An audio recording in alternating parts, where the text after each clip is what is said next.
Joining us here, we're very pleased to welcome author based here in the UAE, Mitch Vandell. And according to Mitch, in the last decade, poor sucker syndrome has surpassed unemployment as the single leading cause of damage to mankind's happiness. That is, a man becomes obsessed with a woman and maybe is taken advantage of financially in a misguided pursuit of affection and affirmation. Good morning and welcome to you, Mitch. Good morning. Good morning. Thank you for joining us this morning, and thank you for sharing the book Poor Sucker Syndrome with George and I, the story about leeches and the men that feed them. So tell me about the sucker. Who is the sucker?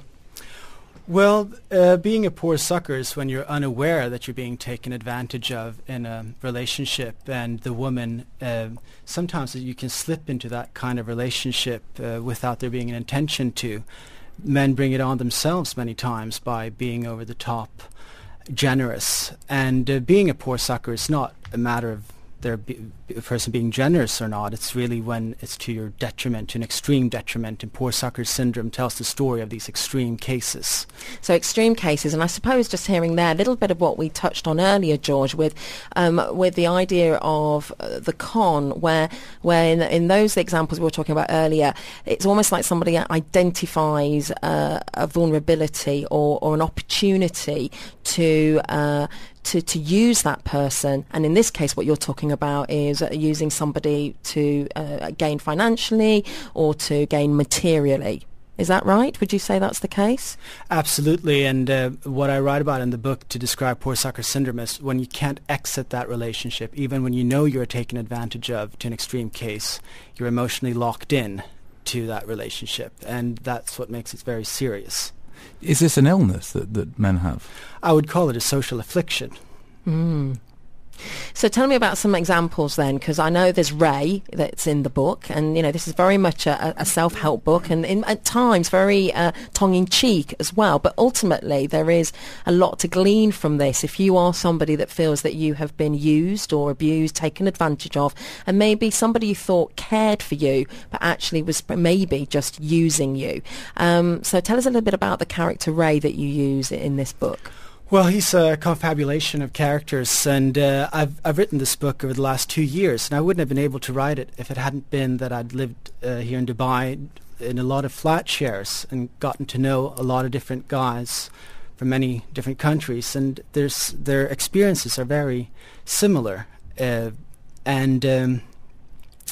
What you have is that they have access to credit, and they make themselves appear to be much better off than they are, and they attract the wrong women that way, and they really dig themselves into a hole. And it's really funny. You can the book is written as a comedy, and you're made to laugh about it, but I think that's the only way that you can approach a really serious matter. But then they're being dishonest then as well. Yes, absolutely. I think there's a dissymmetry, and there is not. I think there are deeper rooted issues in most cases. Yeah, why? Why is it? Well, why would? If I can suggest, why do men think that they can only attract the woman by having or demonstrating wealth? Where's that coming from? Well, I think that in a poor sucker-leech relationship, you have issues of self-esteem from both the man and the woman. The man thinks that he can only prove himself and get affirmation through spending money. That's the only way he can get liked. Whereas with a woman, she also has self-esteem issues and feels that she needs to prove herself by being in a status relationship. That isn't. I don't know if you've ever experienced that. Have you ever felt in a situation where you've, under social pressure, that you've needed to spend more money, or even suggest that you have more money than you've actually got, to feel that you fit in, that you are included, or that you're going to, in that moment, even if it's just in a very light social way, you're going to be connected to these people in some way? I don't know if you've ever experienced it or if you've seen that happen. Well, personally, I push against anything like that, and I have a particular issue with people that invite me to expensive birthday parties in restaurants, because I just don't think I should fork out 1,000 dirhams every time it's someone's birthday. I can't afford it. But I was in a long relationship, and in that relationship I was with somebody who, I'm afraid, really damaged my bank account over a period of years, and we loved each other very much, but it was just that person needed to have a lot of money spent, and that was it. I pushed back to start with. In the end, I gave up and thought, fine, that's what's expected. I ended up getting in debt. I had credit cards, and holidays were costing £5,000 a pop. Goodness, so like 10,000, 15,000 dirhams, and so you've experienced it. I'm just going to have to think if I've experienced it whilst I'm pondering that in the back of my mind. Let us know if this is something you've experienced. Have you felt that pressure to look like maybe you have more money than you do, that you've had to spend, or maybe it's out socially, maybe it's buying gifts for your partner, and how does that come about? I mean, surely somebody can tell if somebody's certainly if we just keep it to the early stages of meeting somebody and forming a relationship with somebody before we get into the longer term relationship. That's difficult to know, because in those early days it's all about going out and meeting people, meeting that person, having dates, and maybe going out for a meal and maybe going for lunch and those kind of scenarios. How would you start to recognise a leech in that situation? And I think also in within that is this whole idea of the roles that we play as men and women. So, for example, is the alarm bells on for a gentleman or a man if the woman doesn't offer to pay? And I think that's a really tricky area, because for many it would be absolutely offensive if the woman was to offer to pay. So I don't know, there's a lot to discuss, but what do you think, Mitch? Well, I think that the issue of poor sucker syndrome is not merely about splitting the bill and so forth. I think poor sucker syndrome is scalable. It doesn't matter if you're very wealthy or you're low income. What's typical for poor sucker syndrome is when you're spending well above your means in a very self-destructive manner to be with a woman that's, you could say, out of his league. And with leeches, is not a woman that accepts generosity or there being an issue of generosity. That's not the issue. I think that it's when a woman explicitly looks for a payout, and in the very initial interactions they try and find out if a man has money and is willing to spend it. Okay. So what kind of questions might they be asking then? You've just met somebody, or you've only been out with them a couple of times, and you're going to be asking certain questions to figure what's their bank balance. Are they going to afford me? Can they afford to keep me in the life that I'm expecting to lead, the luxury that I want? It's two-pronged. I think if you're looking for a payout, so to speak, then you have to find out the job, the car, the apartment. But it's also a difficulty to move beyond getting entertained with dinners and parties. If you're going to get a payout from a poor sucker, you have to frame the relationship as, you need to be paying my running expenses for being with me. And that's not easy to make that step. And what are those running expenses? Well, paying for credit cards, paying for your rent, paying for the rental car. I mean, there are no limits as to, or especially clothes, shoes, bags, that can add up quickly. So it's essentially a life sponsor. Yes. I think that is what the poor sucker syndrome is. It's not just being more generous than the other person, or I mean, I often get questioned, so any woman who takes any financial benefit from being in a relationship is a leech? No, that's not the poor sucker syndrome. And I don't think that is that is certainly not what this book is selling. Yeah, exactly. I mean, that's not, if you are you're able to afford it and it's your choice to do that, and you love each other, that's fine. That's up to you guys, isn't it? How your relationship pans out financially and who pays for what. And what you're talking about is where you've got somebody. It's almost like the fatal meeting, isn't it? Of two people. One person is clearly looking for making being supported and financially taken care of, with no emotional investment into that relationship, versus somebody that maybe is feeling a little low in self-esteem and it appears to have, or is making out they have more money than they actually do, so they're living beyond their means. And a way of being liked and being accepted is to say, okay, I'll pay for that for you, yeah, sure, I'll pick up that bill for you. And there's some examples in the book, even not just paying for that person, but their sister and their family as well. Yes. Absolutely, and I think you see that a lot in expat environments where the expectations are different depending on the cultural background you're from. I would say that when you have women that are looking for that, then you feel forced. That is the poor sucker syndrome. What I wanted to say is that if you're a wealthy man and you can afford a kept woman, whether you agree with that morally or not, you're not suffering from poor sucker syndrome. It's when you are going beyond your means and it's directly harming your life. Your thoughts on the poor sucker syndrome? Do you know one? Have you been one? Are you one? Or indeed the leech? Have you experienced a leech? Have you met a leech? And tell us what they were like. It's quite extraordinary, and it's all in the book Poor Sucker Syndrome by Mitch Vandell. George and I are learning about the poor sucker syndrome from Mitch Vandell, the author of the book. Mitch resides here in the UAE, and the story about leeches and the men that feed them. A must-read self-help book, self-defense book for men, and get-rich-quick guide for women. So throughout the book, that is the dynamic. It seems it's about the man that is living beyond his means and happy, it seems, to do so to begin with. Attracts a member of the opposite sex, and the fatality, if you like, is if that person is looking to gain financially or through material gain, to be supported.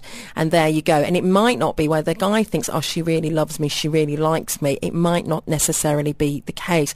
But is it always that way round? Surely it must happen the other way round, gender-wise, where the sucker is the woman and the leech is the man.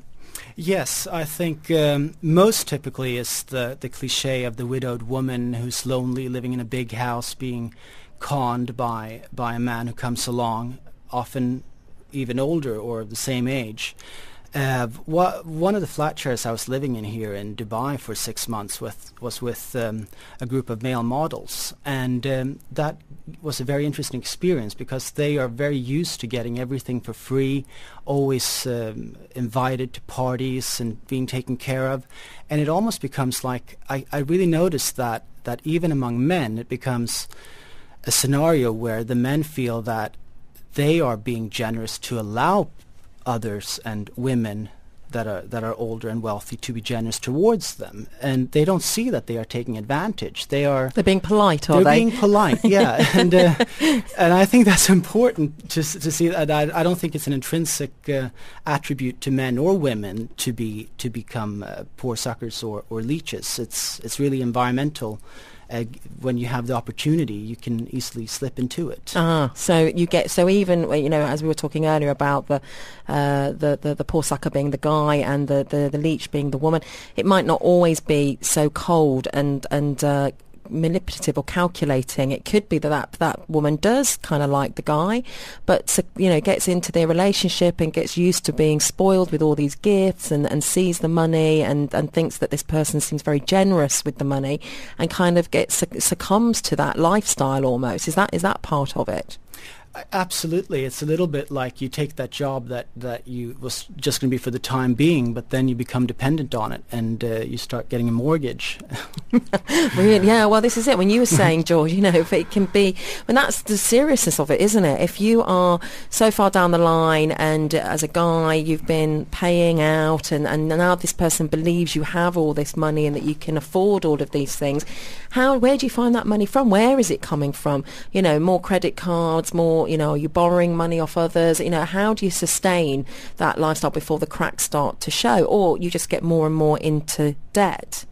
Well, for me, I got more and more into debt. I mean, I wasn't strong enough to be able to stand up and say no more. Did you suspect? I mean, I don't know if suspect's the right word, but, because what's happened, there's a lot going on there in a relationship where, did it ever cross your mind that you were being used, or do you think there was ever an intention that you were being used? No, I mean, I don't think I was being used, but, my partner had expectations of life, and I think the mistake I made was trying to meet those expectations because I wanted us to have a happy relationship, and we did love each other, and that's the mistake I made was just trying too hard getting into debt, and then that became established as the norm. And then when I wasn't able to deliver those things, arguments started to happen. And I just thought, well, do you know what? I'm going to give in. And I did give in. And it wasn't the reason why the relationship ended, but it made for a fractious few years and a difficult financial situation to get out of. Surely what yours is mine scenario happens, once you're so far into a relationship, the commitment is made to each other. And that includes the debt, maybe. You've got the debt, I've got the money. Is that the case in the poor sucker syndrome? I think so, yes. What you earn, we share, and what you owe to the bank, you owe. But I think there's also an element of a man often likes to take control, and when me and my partner bought this house in London, I just naturally wanted to take control. I didn't want to take control, but I'm good at organising, so I sorted the mortgage out. The kitchen needed replacing, so did the bathroom. There was some structural work. I ended up spending £10,000 because I was driving. I was in the driving seat, and so there was never any conversation of, "Oi, let's share this." It just fell to me by accident almost. And isn't that part again about the roles that we play? Isn't that expected that the guy is going to provide, and that the guy therefore will be certain sides? When it comes to sort of finances, maybe when it comes to property, there are certain things that the male is going to take care of, and then there's other areas that the female will take care of. I mean, they're very traditional stereotypes of what we understand a relationship to be about. Is that something that you explore as well in the book, Mitch? Well, not so much in terms of the long-term dynamics of making a relationship work, and whether it's good or bad for a man to be in that position. What's really explored is the extreme of being taken advantage of. I do agree with you. I was recently reading in Psychology Today how a woman that is financially dependent on a man will tend to be faithful, whereas a man who's financially dependent on a woman actually is more likely to be unfaithful. A man that's dependent on a woman, is likely to cheat. Is more likely to cheat. Yes. So it's about that identity of a male and masculinity and be I can see that traditionally. I think whenever you have a scenario where a man loses his job at the factory and stays at home, needs to take care of the kids, and the woman has a very well-paying job, then there's a problem. And there's a challenge to overcome these stereotypes. So there's a problem for the man to get used to that situation. I think many men feel emasculated in that situation. I do know people where that scenario has worked well for them and it's been fine. And one thing I would say in the times we live in, I think it's more socially acceptable to see those roles changing. However, I'm sure still there will be that feeling, it can be that feeling of masculinity for the individual. So let's bring it back around then to the social scene and out there and meeting people and maybe getting into a relationship and maybe people listening to this thinking maybe there are some alarm bells going off here regarding payment. Now, we don't want to be cynical. We don't want to say that, you shouldn't be generous or you shouldn't take care of your partner or want to give them gifts and things. But where's that fine line, Mitch? Where do we need to be really aware that maybe there's a warning sign happening, ringing very loudly here? Well, I think that if each month there is an item on your credit card bill that is a gift to your girlfriend and the amount is greater than your monthly rent, it's likely that you've got the poor sucker syndrome. I'll say. And is that really happening? Yes, I think a pair of high heel shoes from certain shops is certainly much more than I pay in rent. But worth every penny, come on. Oh yes, the affirmation you get. It's kind of a serious point because she's going to look great and that's what you want. Yes. I think I'm not saying, I write in the very beginning of the book that unless you felt that it's completely rational to sacrifice and give anything based on how a girl makes you feel, if you haven't felt that, you probably haven't lived in the first place. You see, this is where it gets so complicated, isn't it? Because it's like that sort of moth to the flame, isn't it? And and experience and how far people want to have that experience, that feeling. And it could be dangerous. And it's kind of sad, isn't it? I think we've been talking earlier a lot about financial cons and blags and even swindles. And in effect, this is kind of that. It might not always be intentional, dysfunctional, but it can be that we are seduced by material gain, and we judge our life and our success of our life, or even the happiness in our life, on the material wealth that we have, rather than the quality of relationships that we have with each other within a partnership. Yes, I think when you live in big cities that are very consumer-centric, and we're always told that you express love by spending money, and everything is celebrated with an expensive dinner or an expensive hotel stay, it gets really skewed. Sometimes it seems like something is only fun to do if it costs a lot of money. Otherwise, it's not worth doing in the first place. Yeah, and almost like proving your love for me is about how much money you're prepared to spend on my birthday, on that anniversary, on that event. And if you're not paying the top dollar, then therefore that must mean you don't love me. But I think society also perpetuates that whole thing. And, that famous quote, diamonds are a girl's best friend. Are women complaining about that? Are men complaining about that? Don't we feel great when we give diamonds to a lady? And don't we feel great when we receive them? Well, exactly. So who's complaining? No, and I absolutely, but it's the same thing again, isn't it? It's about whether one can really afford it, and whether it means that by giving you this diamond, I now own you. By giving you this diamond, I expect certain things in return, and that's where it can get skew-if, and what our attitude to money and how we value money when it comes within a relationship is what I guess we need to be checking on. But absolutely lovely to be given a diamond, of course. It's Christmas soon, Suzanne. It's my birthday next week, George. Oh, God. Yeah, it's we can laugh a lot around this because you need to have a sense of humour, and it's certainly not about being cynical about relationships. But I do think for a self-help book, we're used to women dissing men. We're used to women dishing it out and being very critical of men and wanting to sort of grind our axe, if you like. And I'm sure in many times for good reason. But here is a scenario where it's really turned it on. What you've done here is, Mitch, is turn it on its head and go, look, what about from the man's point of view in this scenario, when they are actually doing all of this for their partner, and they're being it's not being understood, and it's being abused in some way when it comes to spending all their money. Lots of text messages coming in on this topic, as you can imagine. When we come back, we'll share those messages and get into the book that is The Poor Sucker Syndrome, and find out how to get out of it, how to get out of that dysfunctional relationship if you feel you're being used for your money. Hello, are you free tonight? I like your looks, I love your smile. Could I use you for a while? It's all wrong, but it's all right. The Ember Sunset. My co-host this morning is George Stoffard, founder of thewritingshop.biz, and it's been a very enlightening morning, George. We've been talking about the blag, the con, the swindle, and lots of stories come in this morning from our listeners. Do keep them coming in on 4001. And when it comes to the emotional dishonesty that can happen within a relationship, and in particular talking now to author who lives here in the UAE, and that's Mitch Vandell, who has the book Poor Sucker Syndrome, the story about leeches and the men that feed them. So very much a self-help guide, a little tongue-in-cheek, but with some real serious underlying messages throughout the book to help you.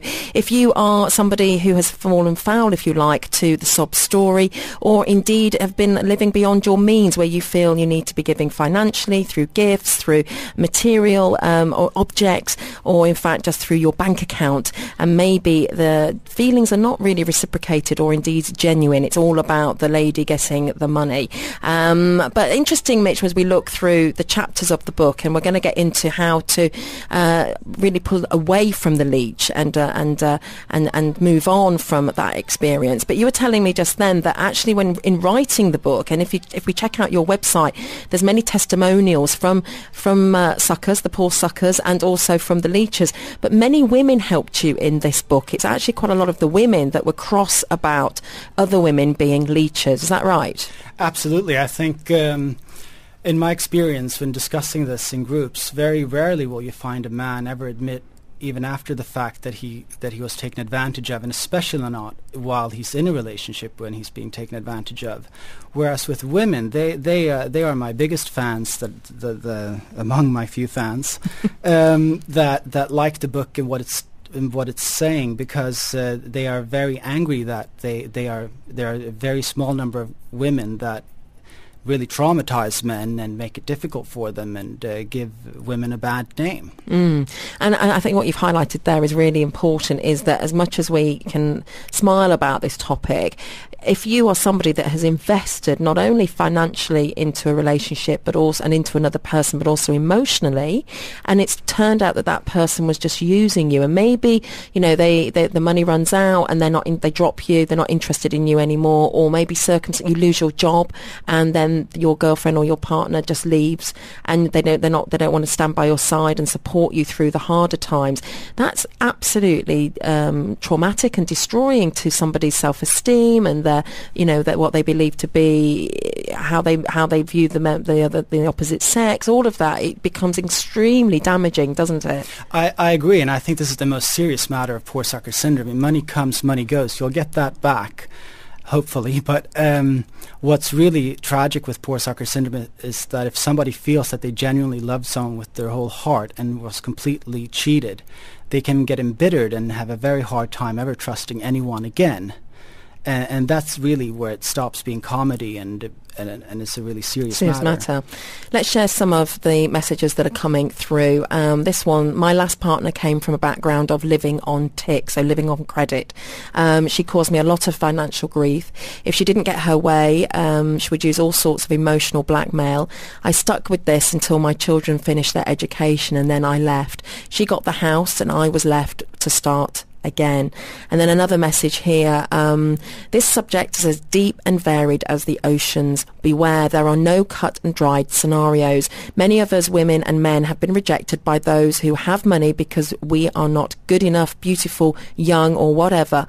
And many a man wants an attractive partner who will impress, someone who their mates will envy them for. Do you think that's one of the motivating factors, is to be admired by others, by the partner that you have? Yes, I think that's extremely central to the poor sucker syndrome, is that it's a matter of narcissism. Sometimes a man who's not particularly exciting and doesn't have a very colorful personality, he lives this out through the girlfriend. It's rarely the case where you're in a relationship and you're lavishing a woman that this woman understands you so uniquely. It's that you are somehow great through this other person that is with you, and by default you are part of that greatness. And we're talking about the trophy wife, really, aren't we? Yes. I always have a hard time. I always find it difficult to ever say like that a marriage is a matter of leeching. That can offend a lot of people. Right. Well, actually, interesting. One of our text messages here, good morning to you, saying the best cure to this syndrome is marriage. I don't know that that's the case. One hopes one could be in a more loving and mutually respected relationship, because it is about respect as well, isn't it? And what's sad about this is, on one hand, the male may be thinking, I'm earning respect by the fact that I'm able to spend this money on this person even though I don't have it. But that gains me respect. It gains me respect from my peers, my friends, and I have this girl on my arm. The sad thing is that you probably lose respect much faster along the way because it's not real and it's not honest. Yes, and I think you lose your sense of identity as well. What I've seen with some men that have been in very difficult and abusive relationships, financially abusive relationships, is that it's gone so far, but they can't imagine breaking up because they don't know who they would be in their social standing, and they've built their whole identity and self-perception on being with that girl. Lots of messages to share. This one here, I would love to stay at home and cook and clean while the wife went out to work. And this is from a couple that has supported each other for over 23 years financially. I'm all for women taking on the world. I still can't believe that many men still believe they have to be the breadwinner. The ego is so overrated. So would that make me a kept man? And that phrase itself, kept man, Exactly, is telling about the way we view that scenario in society. Yeah, interesting. And, I'm sure there are many women that don't want to feel that they're a kept woman. For others, it would be expected, and for them, it means I don't have to work. I've got all paid for me, and and again, that's fine if your intentions are good to the other and you respect the other person. Here, how about? About the leech syndrome. Yes, I had a friend who was a leech and full of stories, mainly about her family issues, husband without a job, kids' school fees, etc. So other friends and I were continuously collecting money for her. Till this summer, we went to her daughter's wedding and were shocked to find out it was in a 5-star hotel. We also found the daughter was working for over a year and very much better off than the stories we had been told. So of course we have all backed off since then. But it's sad that all of us feel like poor suckers for all the sad stories that we fell for. So it doesn't have to be it can be with friends, can't it? Being a poor sucker. Absolutely. It's the same mechanisms, and what's so interesting is that it's across all cultures as well, and no group is more or better or worse than the other. And susceptible. So working through the book then and the self-help guide, what happens then? How do you get yourself away? How do you pull away from that leech? How do you get them off you, leeching from you? How do you sort yourself out to be able to feel confident again and able to be alone, actually, not to have anybody maybe for a while, to just be happy with oneself? I think women, they always support each other, and they're very honest about what they think about their friends' boyfriends, whereas with men, it's very difficult to be critical about someone's girlfriend, and if you would likely lose that friend.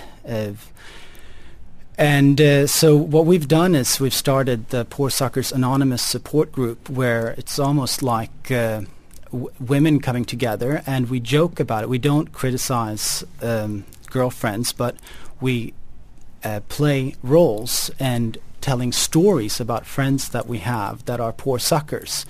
And by taking the role of someone else, we are the men are able to recognize symptoms and just get it out there and be aware, just increase their awareness of how they might be getting used. It's a great idea, isn't it? Because you're absolutely, if you imagine trying to say to your friend as a guy, your girlfriend's using you, and can't you see it? And all your friends think that they're just gonna, for their pride, their ego, if they have to keep face, they're probably gonna, no, she's not, and you're gonna side with the girlfriend and go against your friends. But this is a way almost of keeping it light without really putting the spotlight on you, but just inadvertently, people are able to, perhaps in a non-threatening way, be able to identify maybe that is me, and kind of without losing face be able to make some changes, and because at the end of the day, I think respect is a big deal for most people, but particularly for guys, and if they think their friends have lost their respect of them, never mind the girlfriend, then they're really going to feel lost. So it's enabling people to come out of this and keep face and not feel that they're being judged too harshly. What do you agree? All the guys in the room, I'm saying this. I do agree, and I think it's very sad that if we see a bloke who's taken advantage of a woman, we all want to point it out. That poor woman's been taken advantage of by that bloke. That's unacceptable, because we think a man's job actually is the opposite. The man should support. Isn't that right?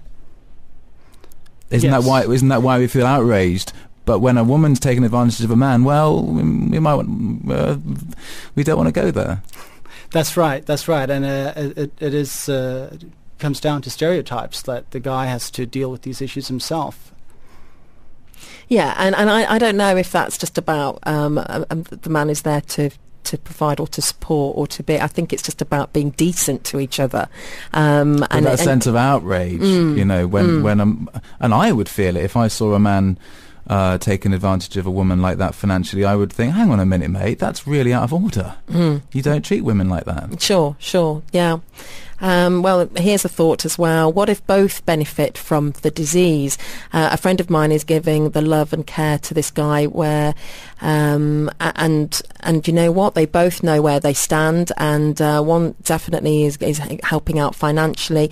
And it's interesting. I had that on my list as well. That, you know, if it's two people that kind of get it and know where each other are coming from and know that in a way this is the deal. I know that you don't really love me. I know that you like the fact that I can lavish gifts on you and give you a lifestyle that you really enjoy. And you know what? I really like your company. So it's okay. Is that okay? Well, I addressed this in the book in a joking fashion that there you set a stop-loss limit on how high you spend with your disposable income on a partner, and that's what it comes down to, that you're not spending out of your means, beyond your means, and it also comes down to expectations. I mean, if you set expectations that are realistic, and if in any relationship there is a power balance, and no relationship is completely equitable and shouldn't aim to be either. But there needs to be a level that is sustainable leaching, I'd like to call it. Yeah, and certainly looking at that relationship I talked about, the leaching was not sustainable. I was bled dry. Poorsucker.net. Check out the website and the book. It's out there on the shelves now. Poor Sucker Syndrome by Mitch Vandell. And yeah, a lot of fun to read the website and get involved in the website too, with the testimonials and the support group that's there for the poor suckers. Thank you so much, Mitch, for sharing your book with us today, and a lot of food for thought, I think. And yeah, thank you so much. We wish you all the very best, and with your next book coming out, Wanton Times. Thank you. Thank you. Take care. So a big thank you to Mitch Vandell, and there is a launch of the book and Poor Sucker Syndrome on Wednesday, this coming Wednesday, at Media One Hotel in the lobby area there, 6:30 to 8 p.m. Lots of fun conversation and entertainment. So if you fancy heading down there and finding out more about the Poor Sucker Syndrome, then go to Media One on Wednesday evening at 6:30. I just wonder whether that lobby is going to be full of broken men. Well, I hope it is, actually. I hope if it helps, then that would be a good thing. And I think there'll be many people, lots of different people to chat to and share stories with. Yeah, for sure. Now, every day we've been running our competition. This is to get involved with our picnic, our posh picnic that's happening on the 1st of November as part of the International Fine Food Festival up at Meydan. Now, the festival runs from the 30th of October through to the 2nd of November. But on the 1st of November, that Thursday, I'm broadcasting live there, and I'm looking for 3 people who fancy themselves as a bit of a cook, and particularly in the picnic department, to have a cook-off, a Dubai Today cook-off on air. And there's some great prizes to be won. We've got posh picnic baskets, we've got vouchers to the farm at Al Barari.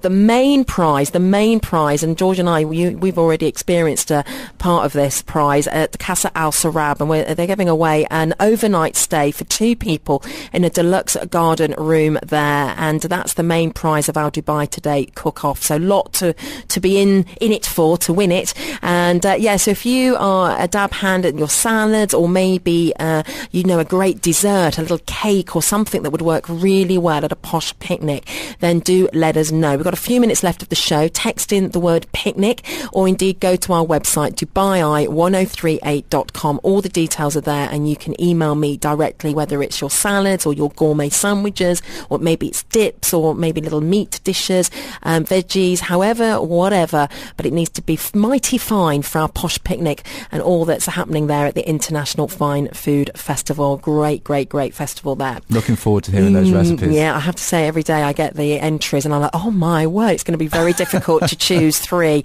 but we've got a panel to do that. It's not all down to me. Can I be on the panel? We'll have to see about that, Mr. George. Very good at judging gourmet foods. You are pretty good, actually. You do like, if you had a really nice piece of lamb, didn't we, over the weekend at Casa Al Sarab?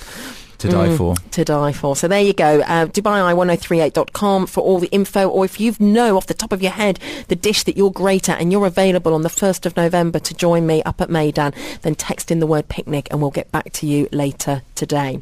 So coming back to the topic at hand throughout the morning, which is it's really been about being conned or deceived, swindled even, and lots of messages have come through on this, and I wanted to pick up some of them. Yeah, some really interesting messages, and thank you, Kurt. Lost your wallet in Paris, and he says he was helped by somebody, and he figures that it all goes around.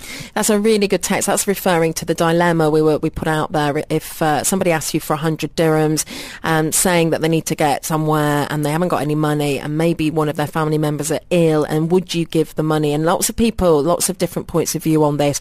You know, if you don't know someone, what if this is a scam? What if they're going to lots of different people throughout the week, and how much money are they making? It's a form of begging. All these different messages have come through, and some people have said, I'd just give it, because what's worst case scenario? I've lost 100 dirhams. But, you know, and in this case, it's a good point, isn't it?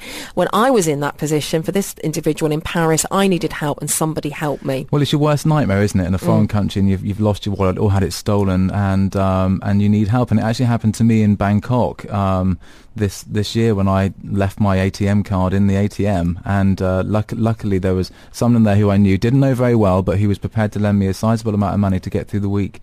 But you know, I think it's really interesting, the very interesting social commentary point that's come in from somebody who says, you know, countries that have this sort of social dependency on handouts are essentially sort of throwing good money after bad, and it doesn't really fix problems. So sort of, you know, what that person's saying is provide solutions, not handouts. Yeah, fair point. Depending what part of the world you come from and your experience. Also, somebody texted in regarding a scenario where they were asked for 100 dirhams and at a gas station, and they were out driving. It was not in Dubai, and the person was filling the tank, and this person said, you know what, they gave them part of the money, they filled the tank, but this person looked rather disappointed because they hadn't given as much as they'd hoped. And they're just saying, isn't it disappointing how you help someone but people don't really appreciate the help that you're offering? Yeah, absolutely. And I feel disappointed if I tip somebody and they don't even acknowledge it, and that happens quite a lot.